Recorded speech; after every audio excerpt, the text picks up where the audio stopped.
রহমতের মাস যখন খেয়ানত করবে তখনই ঘন ঘন ভূমিকম্প হবে।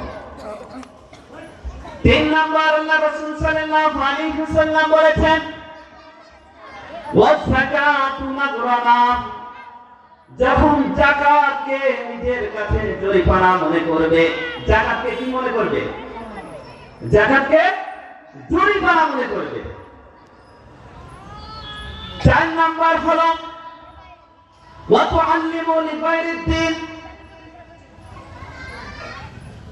দ্বীনকে দ্বীনের ইলমকে অপব্যাখ্যা করবেন এবং সেটা সঠিক কাজে ব্যবহার করবে না।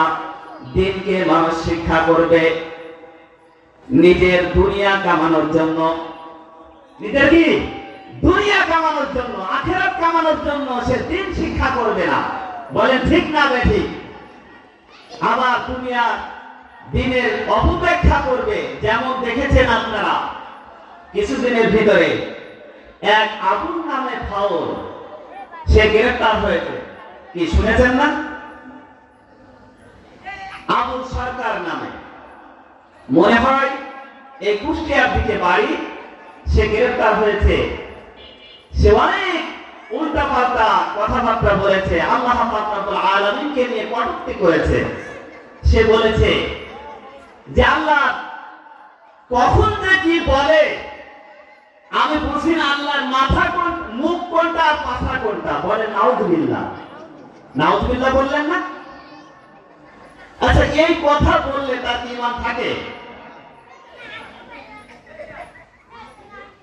এই কথা বললে তার ঈমান থাকে? সে কাফের হয়ে যায় না? আচ্ছা, এই ব্যক্তির পক্ষ নিয়ে যারা কথা বলে সেও কি ঈমান থাকে তার? এর পক্ষ নিয়ে যদি সে আরেকজন, যদি কোন বড় দলের নেতাও যদি হয়, তাহলে তার কি ঈমান থাকে? থাকে না। সে আরো বলেছে যে সূরা নাসের ভিতরে কুল আউযু বিরাব্বিন নাস মালিকিন নাস ইলাহিন নাস। আচ্ছা, এই নাস মানে কি আপনারা বলেন তো? আপনারা তো জানেন নাস মানে কি মানুষ না? আর সে কি ব্যাখ্যা করেছে? সে বলে কোরআন হাদিস জানে। সে জানে না? জানে, কিন্তু অপব্যাখ্যা করছে। সে বলছে আল্লাহ পাক এতবার নাস করছে, আল্লাহ নাচতে বলছে। বলে নাউযুবিল্লাহ। নাচ মানে মানুষ, আর সে কি বলছে? নাচ মানে নাচতে বলছে।